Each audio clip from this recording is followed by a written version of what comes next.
It's Gukesh D4 deranged. Of course I'm just playing here, but wait till you see this one. So it's the final round of the Prague Masters. Gukesh has got black, playing against David Anton. He's been having an absolute stinker of a tournament. He's dropped so many rating points. He's down to like 15th in the world. Look what he plays in this game. It looks so solid, but watch this. He streams out with the bishop, right, onto the b4 square, and it starts to look like a Ragazin variation. Razor sharp chess here, cutting edge, grandmother theory. Now we see the knight hop forward, and this is a big no-no. When you're first learning chess, do not move the same piece twice in the opening before you've got the king to safety, got some of your bits out, sorted out the pawn structure. Why is he doing this? Well, of course, he's had it at home. It's some home cooking, cooked up by Gukesh himself, not mama. Now he pushes the g-pawn, and it's just absolutely outlandish, chucking Gary down the board at this early stage. Obviously, if you know a Gary, do please give him a hug this weekend. They're a dying breed, especially here in Britain. They need our support. This bishop now hits the centre of the board, and it attacks a rook. Now, of course, you could take. We see that soon. First, Gukesh goes for this one. And this is the thing about this game. Look at this. It just gets better. I mean, he's supposed to be kind of on the back foot, playing a bit defensively, make a draw, go home, reassess, think about what happened, try and deal with the damage, but no. He's out here playing some aggressive chess, picks up the bishop pair now, queen e7 on the board, bishop b5 check, and look at this. He decides to just go for a casual wander with the king here. Why not push the pawn? The most natural move in the world. Well, it's a blunder. White can play. Knight takes. Well done if that one occurred to you. Then the bishop recaptures with check. If you block or if you go here, whatever, you lose the rook, and that bishop's not getting trapped. There's too much pressure on the pawn. Sometimes f3, e4 comes as a way to break the bishop out. Once you've castled, it's not trapped. White's winning. So we didn't see this one. King f8 on the board. This game really caught my eye. It's got to be game of the day. All over, hands down. Bishop d3 played here. I will reveal the tournament winner at the end, by the way. Safe to say it's not either of these guys, languishing down the bottom end. And now we get the stinky f6, normally frowned upon by Lord Hans Feingold. But here it makes sense.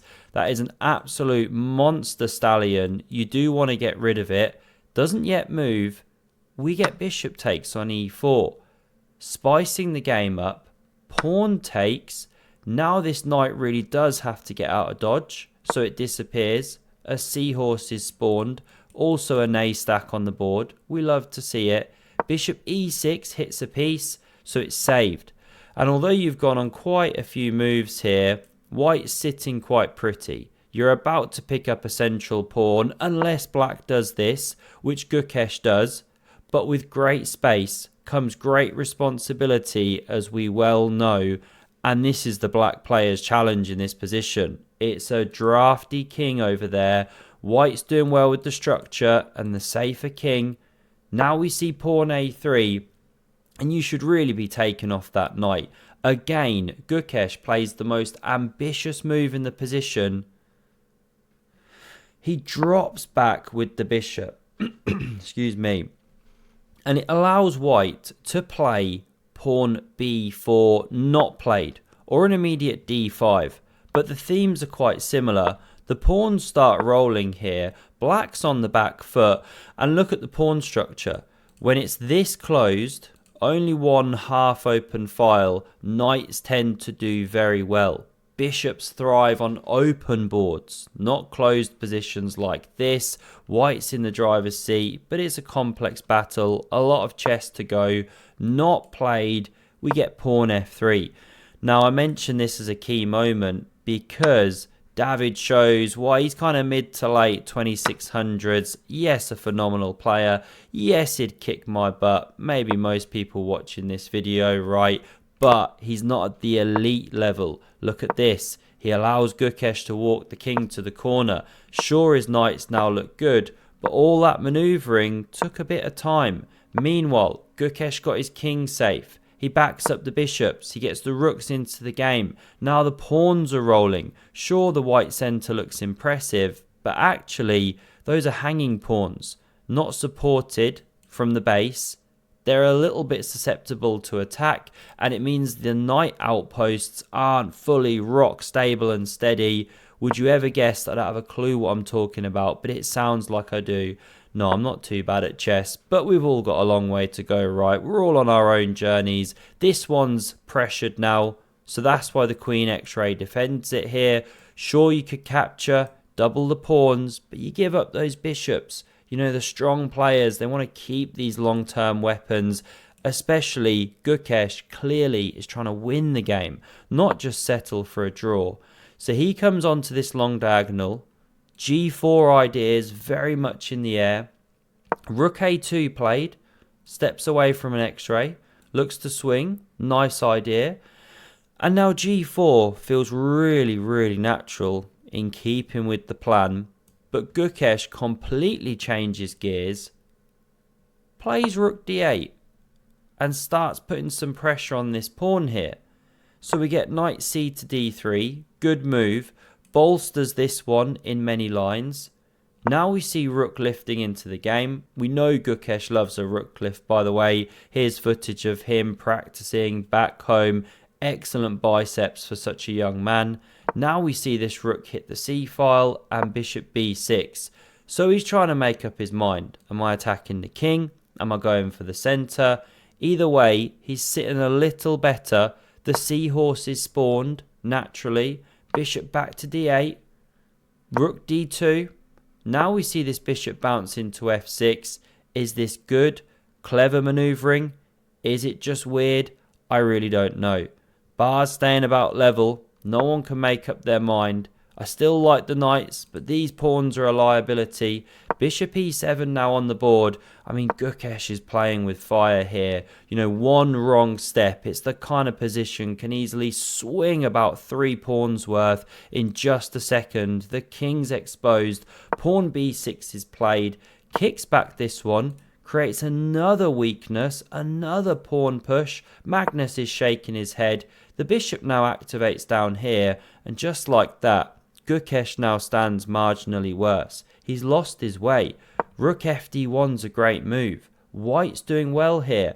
H5 creates more weaknesses around the black king. It's completely uncompromising. He's an absolute madman, worse than Arjun, but we love to see it, don't get me wrong. Now we see knight F2 here. And Rook H6 switches over, again going for the attacking ideas. I mean, this is a fun opening, a cool opening. If you want to give it a go, obviously check out Lotus Chess, links in the description. I've said enough on that so many times in the videos. Just try it, it's honestly fantastic, free to get started. This is a massive check. So what does he do? Gukesh D gets out the forking way, had to be done. Now we see a mistake. Queen F7.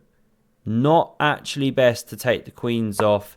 This move was best, but I didn't actually explore this. What on earth is this? Looks outlandish. Surely connected them with this massive centre of pawns.